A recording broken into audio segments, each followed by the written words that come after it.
En las primeras páginas del libro, me refiero a Isis sin velo, la señora Blavatsky introduce, sin demasiada demora, el tema del espiritismo.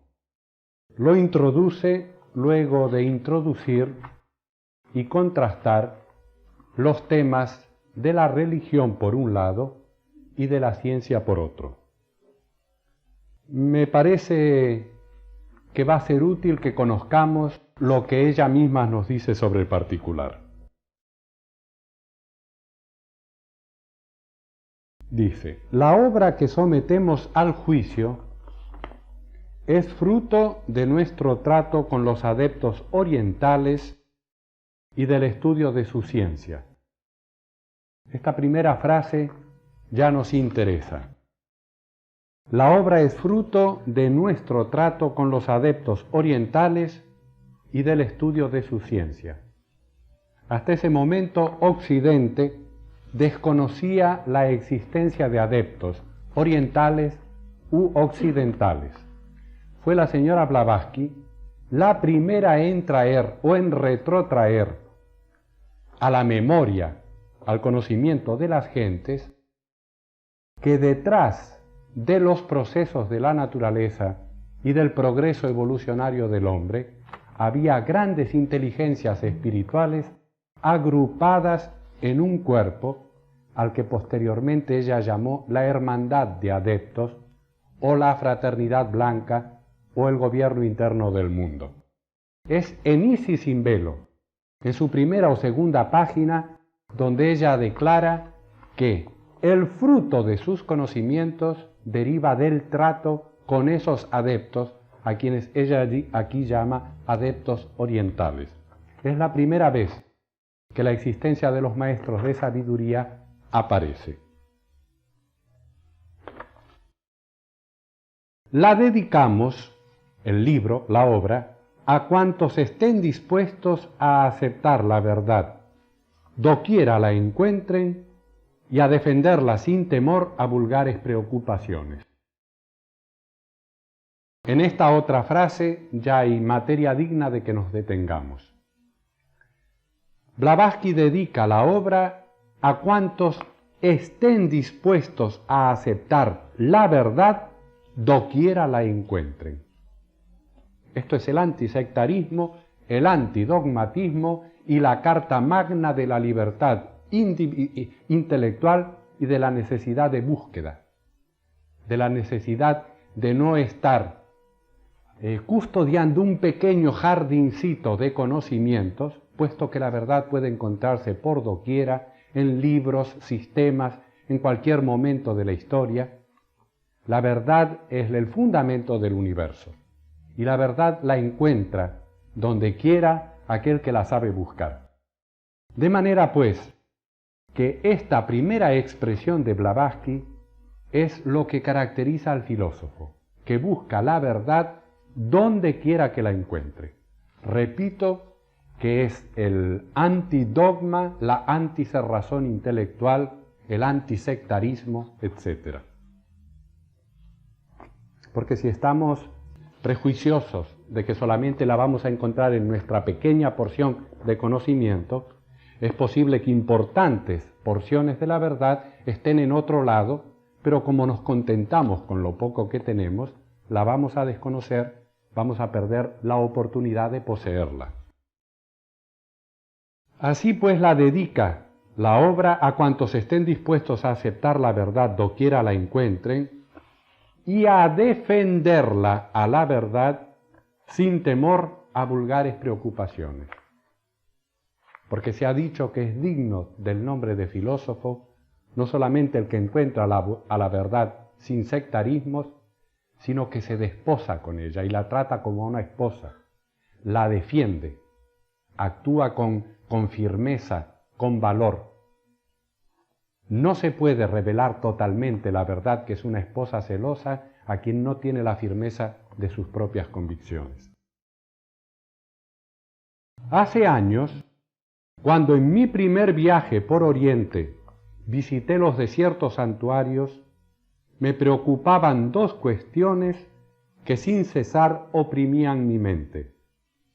¿Dónde está? ¿Quién y qué es Dios? ¿Quién vio jamás el espíritu inmortal del hombre para asegurar la inmortalidad humana? Precisamente, cuando con más ansia pretendía resolver tan embarazosos problemas, trabé conocimiento con ciertos hombres que por sus misteriosos poderes y profunda ciencia merecen, sin disputa alguna, el calificativo de sabios de Oriente. Otra vez se refiere a sus maestros, a los adeptos. Viva atención presté a sus enseñanzas. Me dijeron que combinando la ciencia con la religión,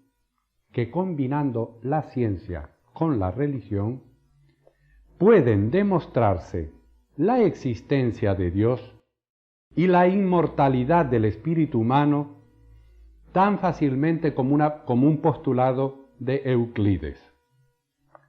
Por vez primera adquirí la seguridad de que la filosofía oriental sólo cabe en la fe absoluta e inquebrantable en la omnipotencia del yo inmortal del hombre. Aprendí que esta omnipotencia procede del parentesco del espíritu del hombre con Dios o alma universal. Este, dicen esos sabios filósofos, sólo puede demostrarlo aquel, es decir, que el alma universal la demuestra la existencia del alma divina en nosotros.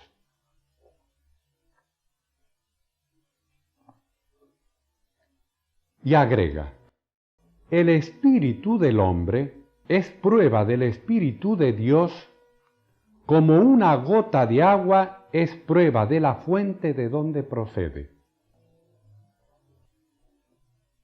Si a un hombre que nunca haya visto agua le decís que existe el océano, deberá creerlo por la fe o rechazarlo por completo. Si a un hombre que nunca haya visto agua le decís que existe el océano, deberá creerlo por la fe o rechazarlo por completo. Pero dejad que caiga una gota de agua en su mano y ya tendrá un hecho, del cual infiera lo demás y podrá comprender poco a poco la existencia de un océano ilimitado e insondable. Blavatsky sienta en este párrafo largo las bases de toda verdadera metafísica y de toda verdadera práctica espiritual. Ya no digo práctica psíquica, sino práctica espiritual. Lo semejante se demuestra con lo semejante. Tenemos posibilidad de comprender y conocer, en el amplio sentido de la palabra conocimiento, lo que está afuera con un fragmento de eso mismo que está dentro. Si ese fragmento no está vivo y despierto en nosotros, no podemos conocer, no podemos responder y experimentar lo que está afuera. Si Beethoven no vive dentro de nosotros, es inútil que escuchamos sus cuartetos y sus sinfonías. Nada nos dirán. Pero si el espíritu del arte ya ha ido floreciendo en nosotros, cuando el arte nos golpee desde afuera, la porción despierta que tenemos dentro responderá naturalmente. Esta es la guía segura del conocimiento en todos los planos y sobre todo del conocimiento espiritual. De este modo, pues, existiendo la vida divina en el universo, la conocemos por el fragmento de vida divina que existe dentro de nosotros. Como a la belleza que nos provoca el éxtasis de la música beethoveniana, la reconocemos cuando hemos desarrollado la capacidad artística, la sensibilidad artística correspondiente, y sin esa sensibilidad no es posible responder a la belleza de un cuarteto Razumovsky, por ejemplo.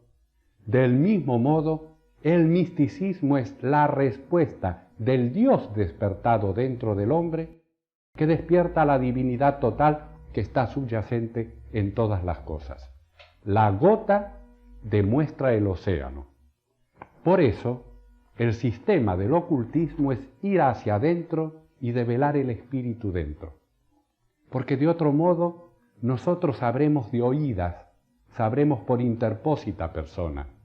Nos apoyaremos en los textos de otros que supuestamente han tenido una experiencia, pero no en nuestra propia experiencia.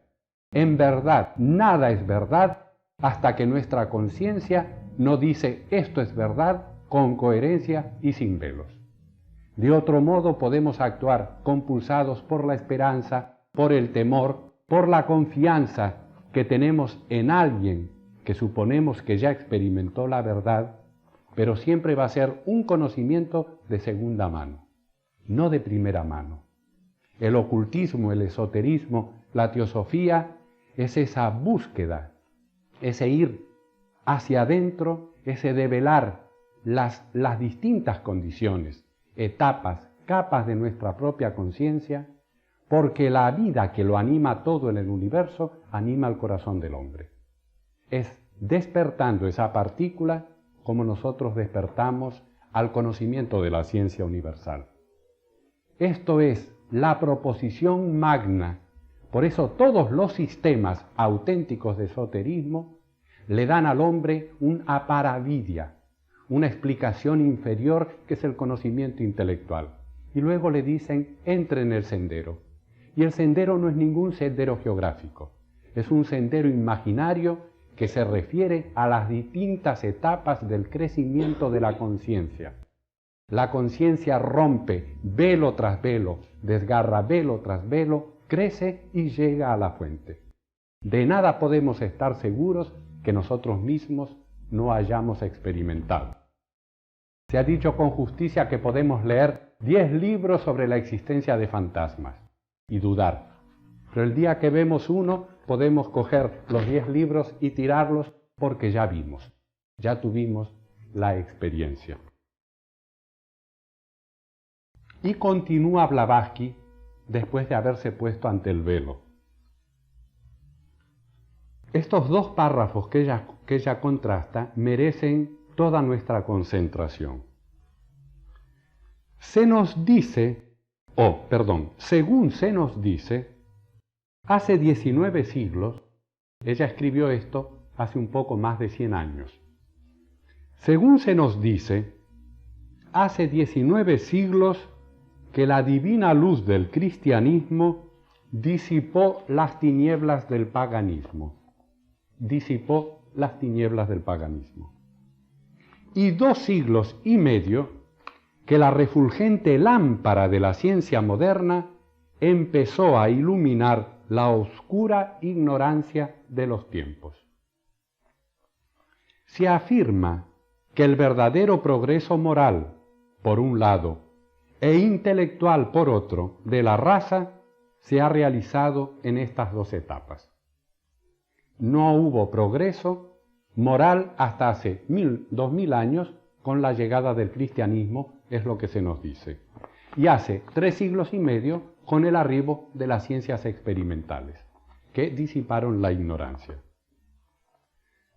Se nos dice que los filósofos antiguos eran suficientemente sabios para su tiempo, pero poco menos que iletrados en comparación de nuestros modernos hombres de ciencia. Que los filósofos antiguos eran suficientemente sabios para una época de ignorancia, la anterior a la era cristiana, pero totalmente iletrados, muy ignorantes respecto a un científico moderno. Esto nos explicará por qué cuando ustedes toman un tomo de la historia de la filosofía, van a ver como Gassendi, por ejemplo, que era un oscuro pensador, trata y maltrata a Aristóteles.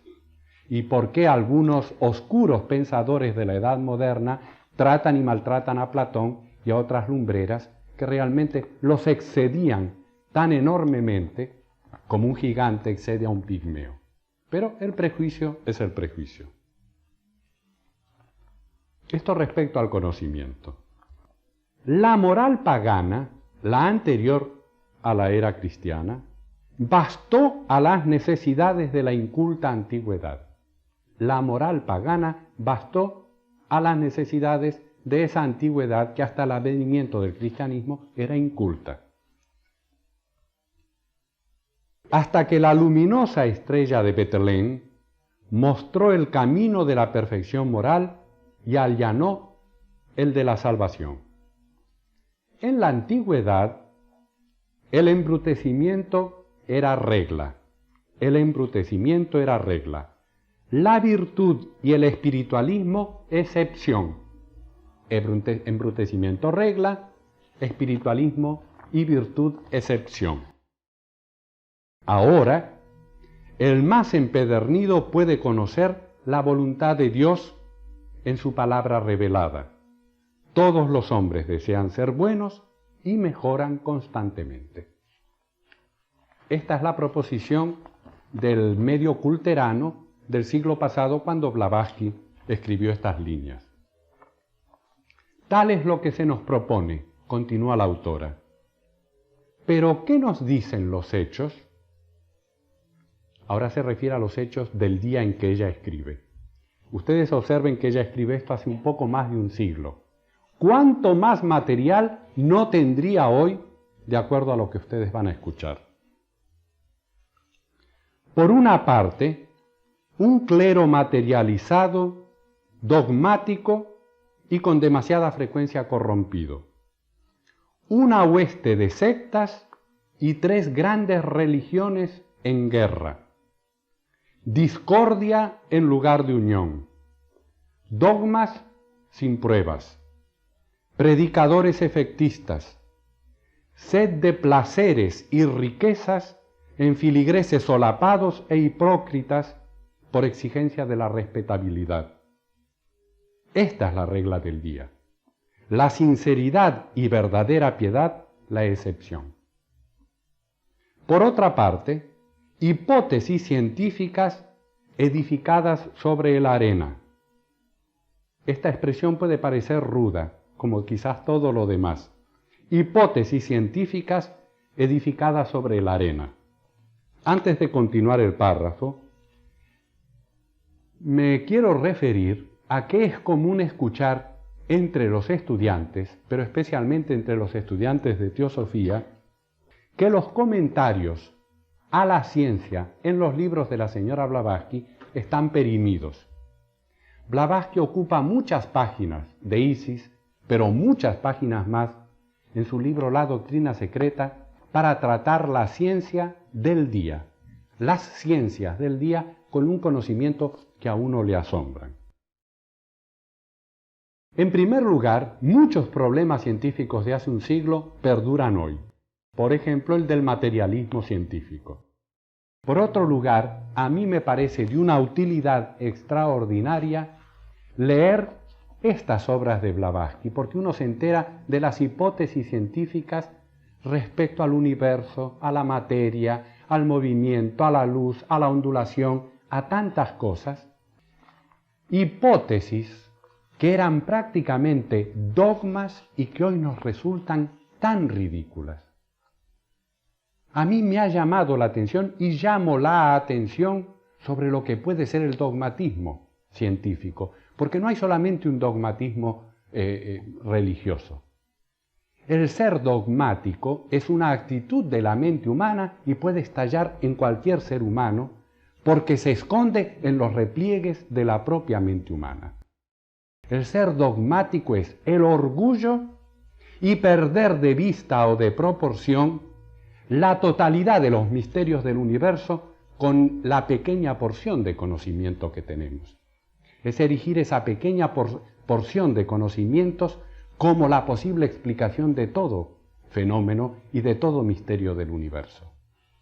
Entonces uno se da cuenta y observa las hipótesis de las grandes lumbreras de la ciencia de hace 150, 130, 110 años atrás, 100 años atrás, las que comenta la señora Blavatsky, y ve los conocimientos científicos de hoy en día.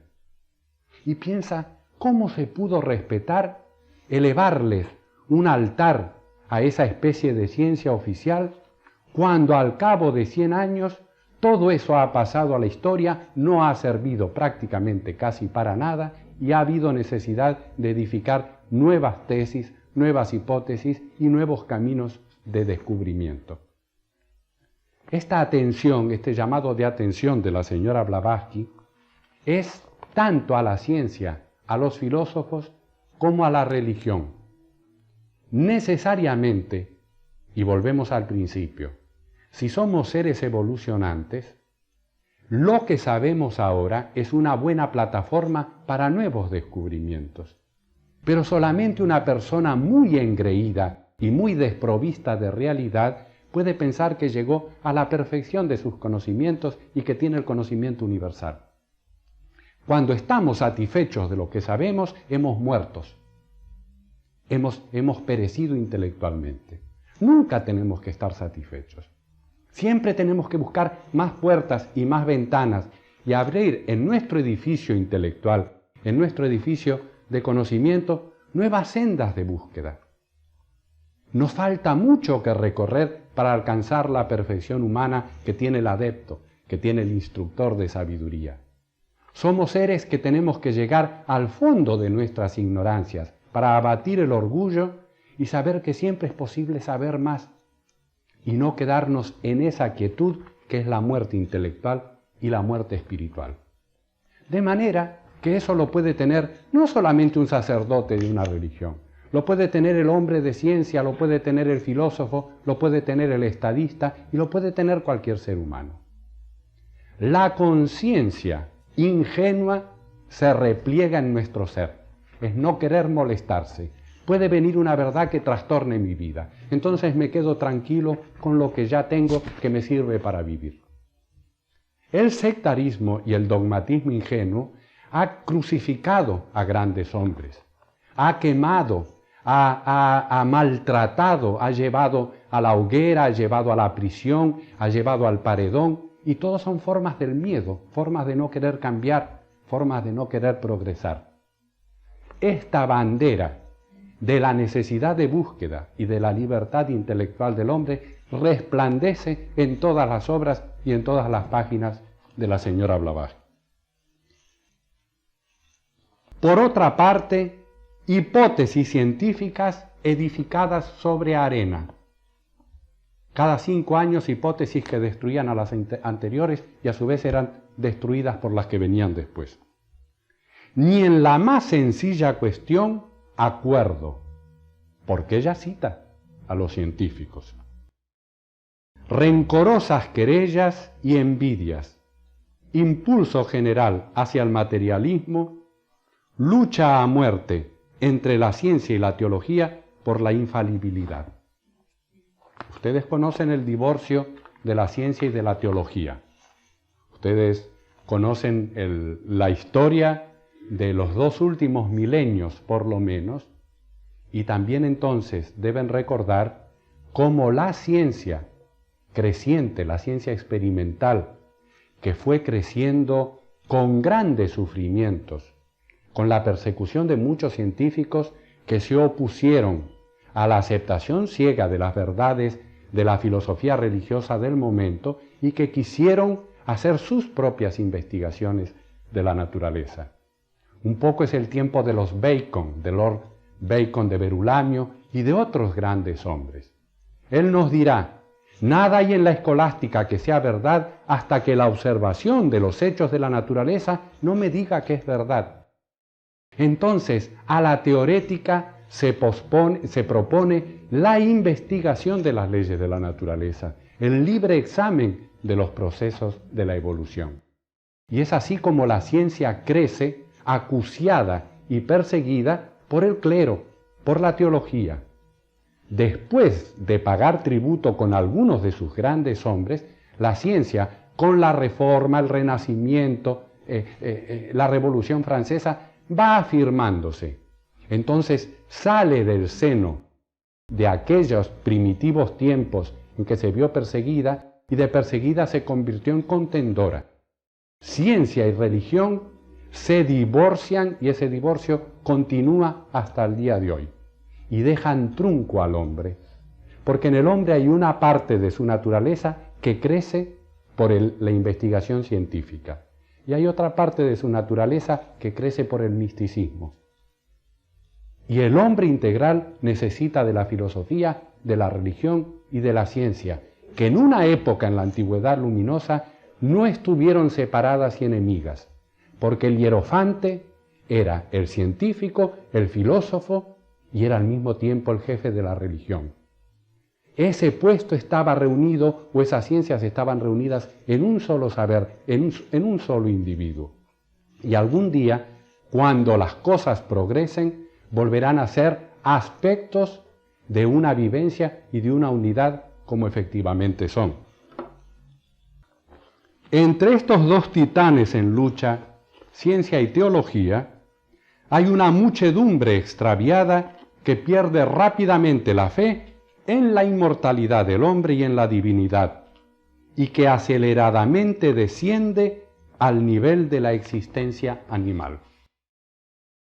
Porque efectivamente, la guerra entre la religión y la ciencia ha creado descreimiento. Las personas débiles y que necesitan una figura paternalista psíquica se han refugiado en las formas más exteriores de la religión. Las personas con más inteligencia, con más ímpetu para libertad de examen, han pasado a las filas del materialismo. Ustedes no ignoran que más de la mitad de la gente inteligente que hay en el mundo es materialista, y que el materialismo filosófico y científico da la pauta en las cuestiones del mundo. No hablo del materialismo político que avanza y se extiende.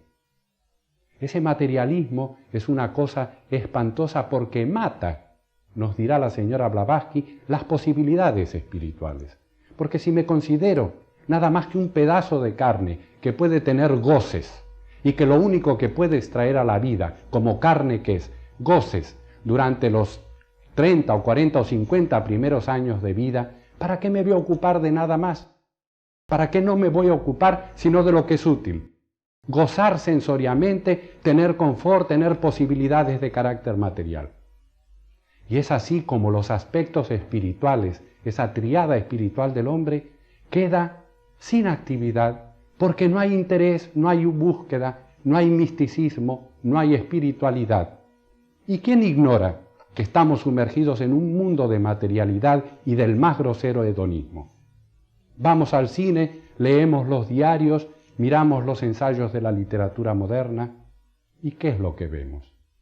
Así es que la antigüedad pagana no estaba mucho peor, que es lo que nos quiere decir Blavatsky, que el mundo moderno, que realmente está en una crisis muy severa de transición, en una crisis muy severa en todo nivel.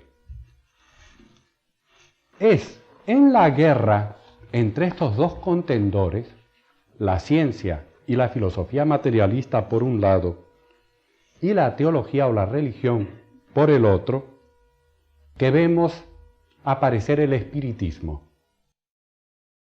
Blavatsky hace toda esta presentación para decir que el espiritismo nace y se propaga con rapidez, como una esperanza en cierta manera para tener, de ser posible, una prueba de aquellas cosas que la religión considera como misterios de Dios que no deben ser investigados, y aquellas cosas de las que la ciencia materialista se ríe, se burla. La existencia de lo divino y la existencia de un alma inmortal en el hombre, las pruebas de la inmortalidad del hombre. Porque hay una gran diferencia entre tener la convicción de que somos una entidad inmortal y espiritual y tener la convicción de que somos un mero cuerpo físico. Toda nuestra filosofía de la vida, y es fácil verlo, va a cambiar. Si nosotros tenemos la íntima convicción, la fuerte convicción de que nuestra naturaleza es espiritual y estamos de paso en esta escuela de la vida, viviremos no solamente para el presente, sino para la eternidad que nos espera. Pero si realmente todo termina a la hora de la muerte, y la espiritualidad, la mentalidad, el espíritu del misticismo es una pura ilusión, ¿a qué hacer tantos esfuerzos en la vida para algo que no va a conducir a ningún lado y que es una vía muerta. Verdaderamente entonces habría que dedicarse a lo material. Entre estas dos posiciones, entre la posición dogmática y sectaria y la posición materialista, nace el espiritismo. Mal mirado, como aventuramos unos comentarios en la reunión anterior, por los dos grandes poderes en lucha. La religión dirá que el espiritismo es una manifestación del demonio. Por otra parte, la ciencia materialista dirá que eso es pura charlatanería y que ninguna persona seria, como dijo Faraday, debería dedicarse a las alucinaciones a que se dedican algunas personas patológicas, algunas personas que no están bien de su cabeza.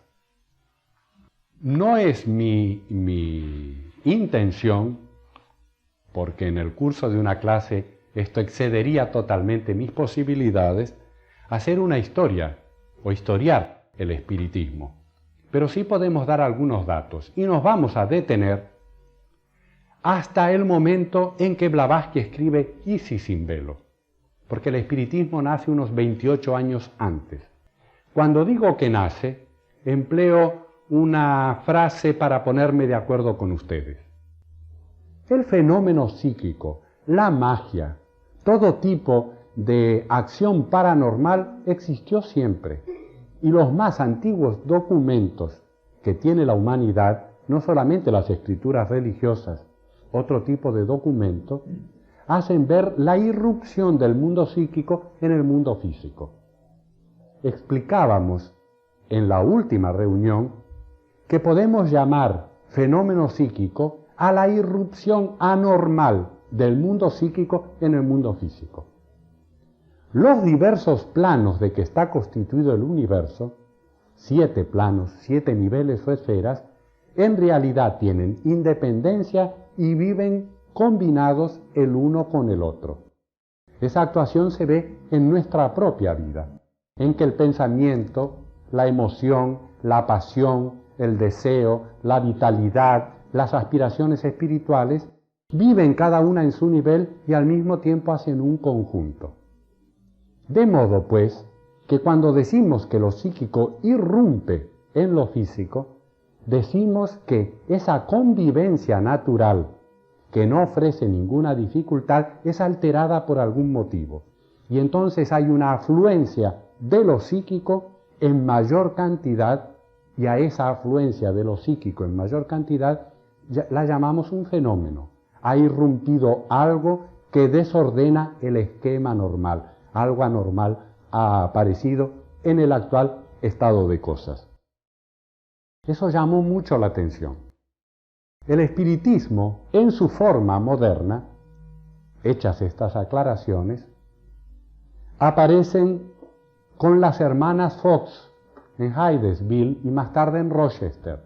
Eso es por el año 1847-1848. Las hijas Catalina y Margarita Fox parecían agentes adecuados para que a su alrededor se produjeran toda clase de fenómenos. Uno, el que fue muy visible en el hogar, en el campo, en la quinta que ellos tenían, eran golpes en la pared, golpes en distintos muebles y objetos que comenzó a sospecharse que eran producidos inteligentemente y que querían traer algún mensaje. De manera que se ideó, por medio de esos golpes, una técnica para ver si los golpes, como en el sistema Morse, podían dar algún tipo de mensaje.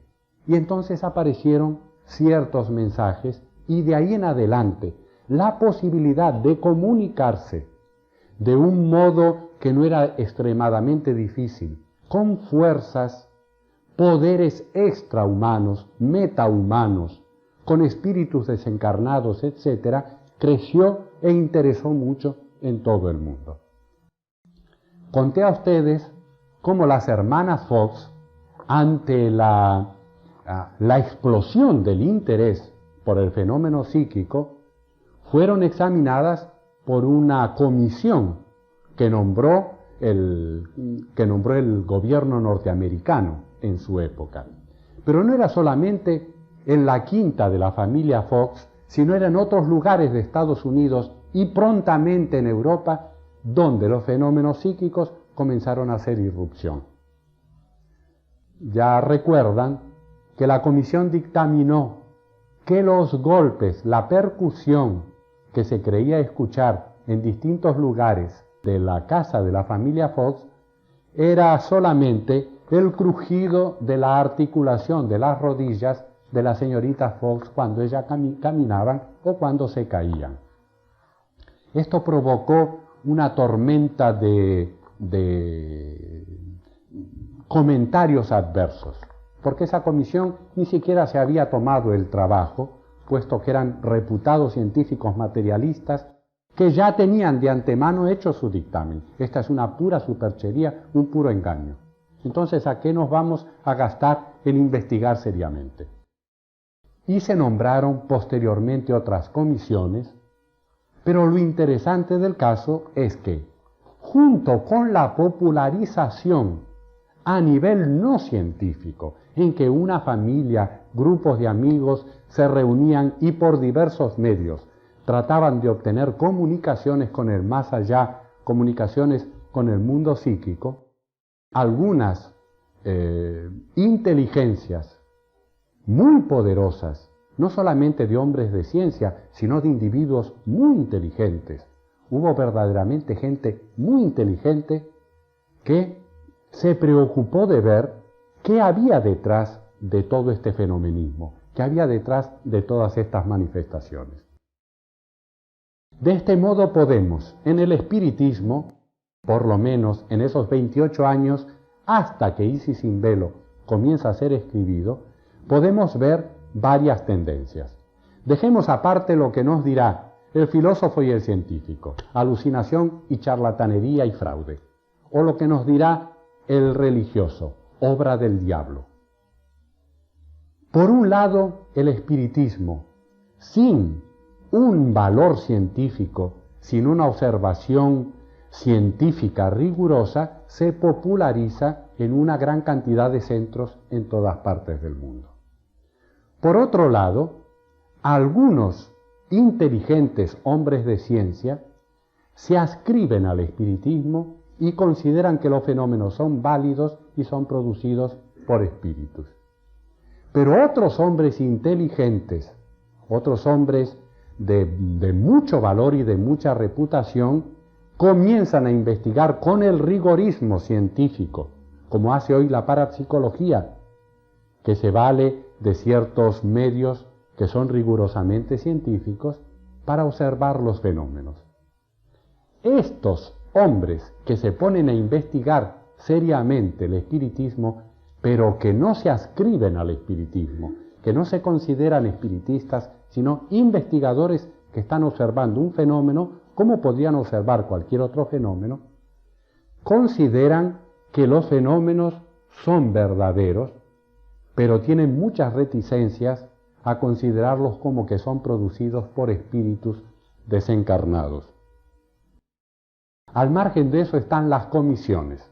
El gobierno ruso, el gobierno italiano, el gobierno alemán, ante la efervescencia del público y ante el interés que toman estos fenómenos, nombran comisiones en todas partes. La historia de esas comisiones, especialmente el dictamen de Mendeleev, el gran científico ruso, son páginas que deberíamos conocerlas todas, para ver cómo una lumbrera en el mundo de la ciencia puede ser un individuo que roza casi el cretinismo en algunos aspectos fundamentales de la vida. Tal tormenta de críticas despertó el informe de Mendeleev, totalmente contrario a la veracidad de los fenómenos, con epítetos y consideraciones tan agresivas, que se considera eso como una prueba de anticientifismo, que se considera como eso como una prueba de cerrazón mental. Naturalmente, que surgió en Rusia como surgieron en otras partes, un grupo de gente muy capaz que dijo: este señor ni siquiera se ha tomado el trabajo de investigar seriamente los fenómenos. Ocurre cuando hay prejuicios, y ¿quién no tiene ciertos prejuicios? Prejuicios lugareños, prejuicios raciales, de religión. Estamos imbuidos en prejuicios que son como otras tantas empalizadas dentro de la cual quedamos encerrados. Un prejuicio es un juicio previo, prejuicio. Es decir, ya tenemos un juicio de algo. Cuando se nos piden que examinemos algo, no hay necesidad de que lo examinemos, porque ¿para qué lo voy a examinar si ya tengo un juicio formado?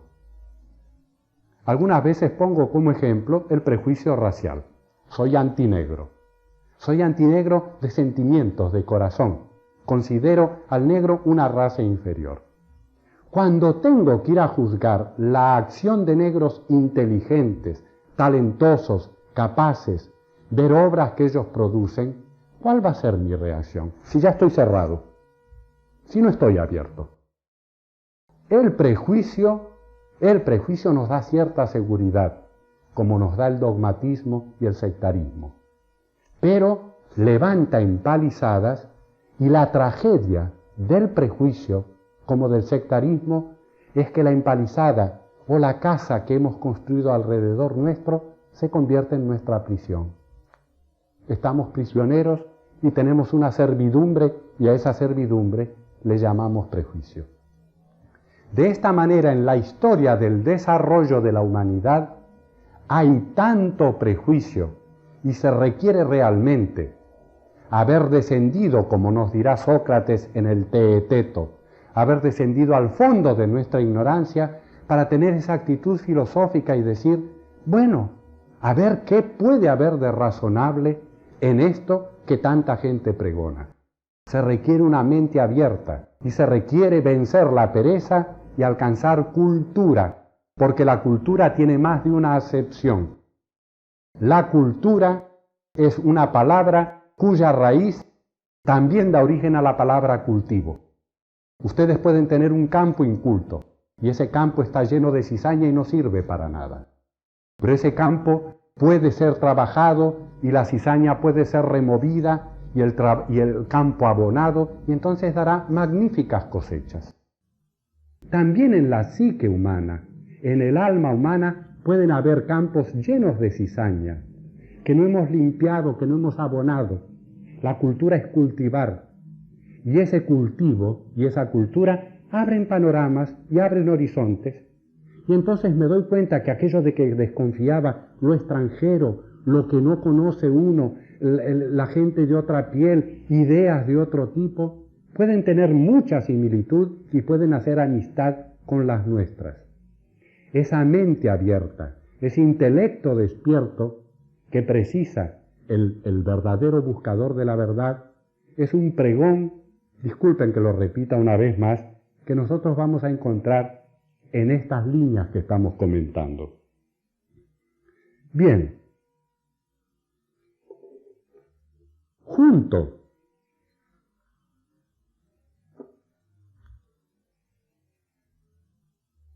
a los campeones y defensores del espiritismo aparece primero una literatura, la producción de fenómenos, y el intento de explicar los fenómenos produce una literatura. Esa literatura, en el momento de escribir Isis sin velo, ya era relativamente grande. Los escritores espiritistas de la primera época surgieron en Francia y en Inglaterra. En Francia, Rivail, que es más conocido con el nombre de Allan Kardec. Sus libros son muy estudiados, muy leídos entre los estudiosos y los adherentes al espiritismo. Yo mismo en mi juventud he leído prácticamente la obra completa de Allan Kardec. En Inglaterra se destacan 2 o 3 figuras, pero el principal de ellos es un escritor que firma también con un seudónimo, Así como Allan Kardec es un seudónimo, Hodgson, M. Hodgson, era el seudónimo que empleaba un famoso médium y espiritista inglés, el más famoso de todos, Stanton Moses. Moses escribió varias obras sobre espiritismo. Un dato curioso, y no quiero entrar en polémicas en este momento, un dato curioso es esa temprana literatura espiritista. Allan Kardec dice, hubo 3 grandes revelaciones en la humanidad. Una fue la de Moisés, otra es la de Jesús, pero esas fueron de individuos. Esta, la tercera revelación, es el espiritismo y está dada ya no por un individuo, sino por espíritus celestiales que vienen, se comunican a través de médiums y nos van a traer la tercera revelación, nos están trayendo la verdad que necesitamos. Gran parte de la literatura está basada en las enseñanzas de los supuestos espíritus que se comunican en las sesiones. Ahora, lo interesante, un solo hecho, y sin entrar en polémica, es que los espíritus que se comunican en Inglaterra a través de médiums ingleses niegan totalmente, como una equivocación y una superchería, que exista algo así como la reencarnación. Los espíritus que se manifiestan en Francia a través de médiums franceses dicen la ley básica de la evolución del alma es la reencarnación, que es el hecho más extraordinario de la naturaleza. Esto hizo que algunos comentadores dijeron que no se podía tener mucha confianza en la supuesta doctrina o enseñanza cuando, Canal de la Mancha por medio, los espíritus de un lugar y de otro estaban predicando cosas tan disímiles en algunos aspectos de tanta importancia. Esta disimilitud casi ha continuado hasta nuestros días entre las comunicaciones del mundo inglés y las del mundo latino. También nos interesa saber qué es lo que dijeron científicos que no estuvieron de acuerdo exclusivamente con la teoría de que los fenómenos psíquicos los hacen espíritus desencarnados, los provocan espíritus desencarnados.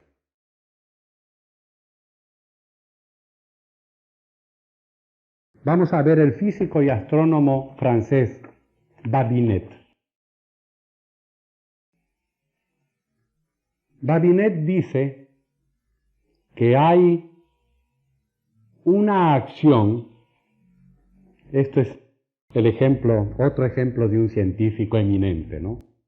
Babinet no quiere reconocer la veracidad de los fenómenos, porque hubo muchos y muy variados y muy notables fenómenos. No se podía cerrar los ojos. Yo recuerdo haber leído en Saint-Saëns, el músico, cuando fue a las representaciones de Bayreuth, de las óperas de Wagner, dijo así, como no se puede pasar por Egipto e ignorar las pirámides, no se puede pasar por el mundo del arte e ignorar a Wagner, cuando Wagner había desatado una guerra entre wagnerianos y anti-wagnerianos. Del mismo modo, los fenómenos eran como pirámides, estaban ahí y no se les podía desconocer. Babinet, entonces, siguiendo a otro científico anterior, habla de ventriloquismo inconsciente. Los médiums son ventrílocos inconscientes. El otro científico decía que había una cerebración inconsciente que provocaba los fenómenos.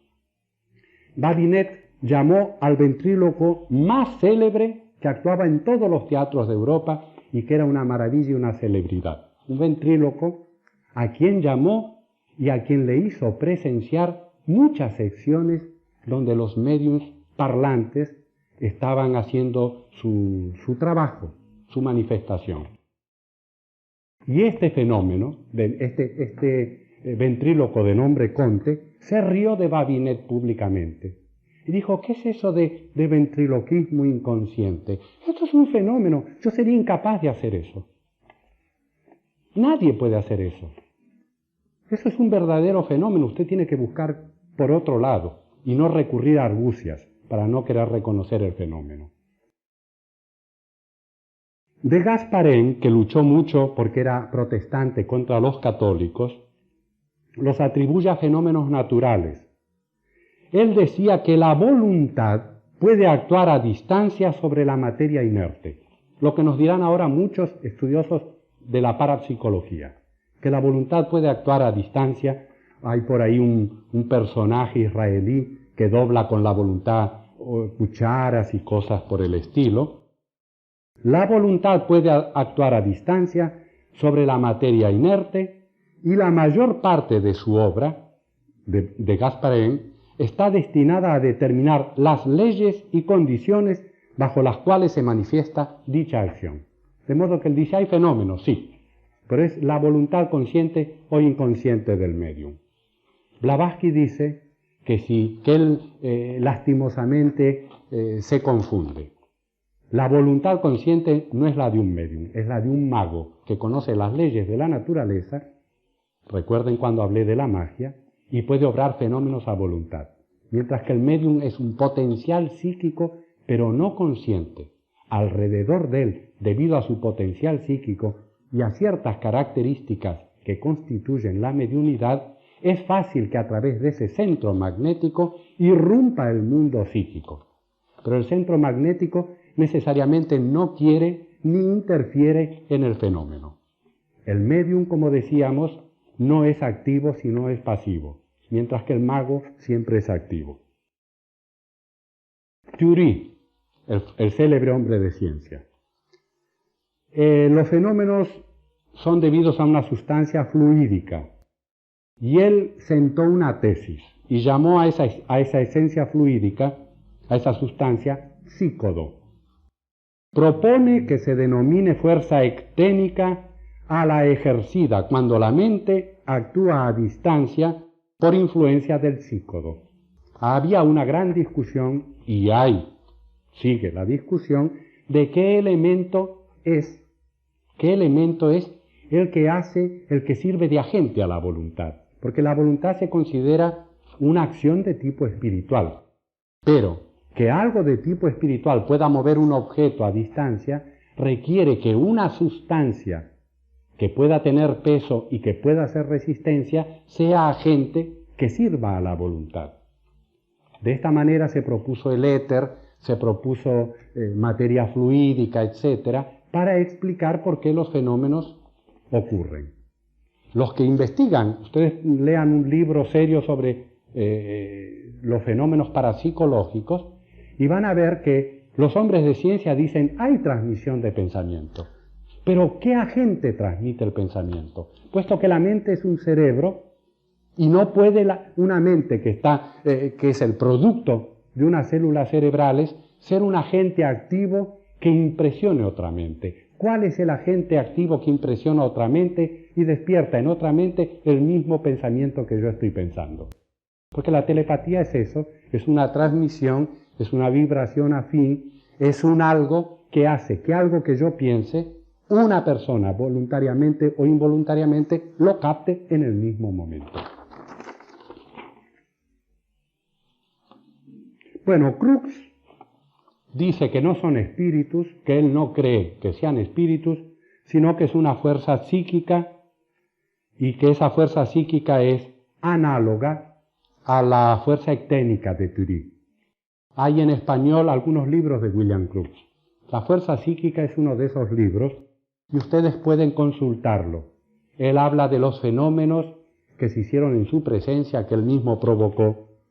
Y es interesante lo que Crookes nos dice cuando las memorias, el resultado de esos fenómenos, los presentaba en la Sociedad Británica de Ciencias, porque él era premio Nobel y era miembro de número de la Sociedad Británica de Ciencias. Hizo muchos descubrimientos. Era uno de los científicos más notables, no de su momento, de todos los que ha tenido la humanidad siempre. Cuando él decía los fenómenos existen, los académicos le daban vuelta a la espalda. Perdió amistades, dejaron de saludarlos, le hicieron el vacío. En el club, todo inglés pertenece a un club, aquel pertenecía, tuvo dificultades para su regularidad. De modo que toda la sociedad, no solo sus colegas, reaccionó con prejuicio. ese tremendo prejuicio sobre el que estoy llamando la atención con insistencia. El famoso Carlos Richet,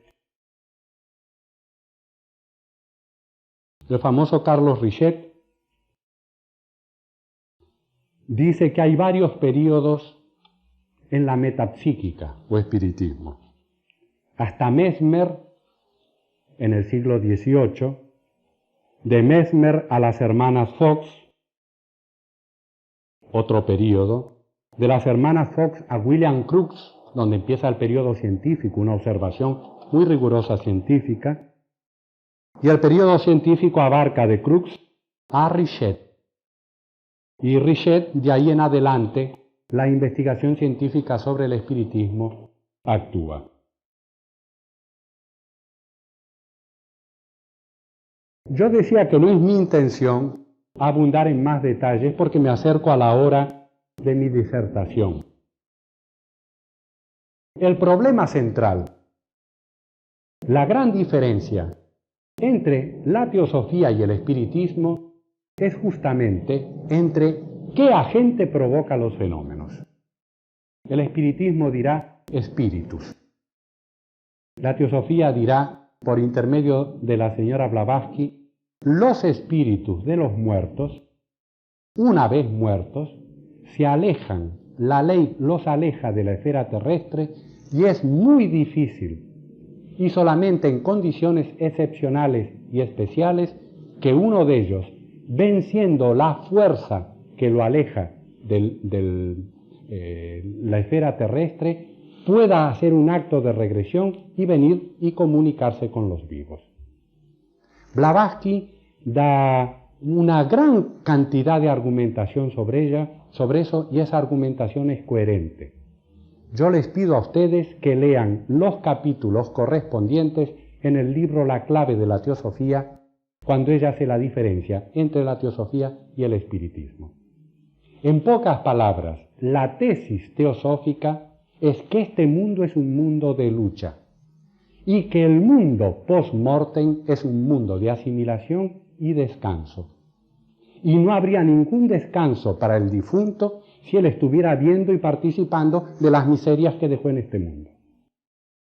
La naturaleza protege al difunto, lo sumerge en un mar de paz, y así como hay un gran ángel, se nos dice, un gran Deva, que introduce a las almas que vienen a la encarnación, que salen de su mundo de luz y vienen al cuerpo, a la cárcel, a este mundo de sombras, hay también otro gran Deva, otro gran ángel, al que se le llama el Consolador, que saca las almas de la prisión de un cuerpo viejo, gastado, enfermo, para llevarla a un periodo de descanso y de luz y de asimilación de las últimas experiencias.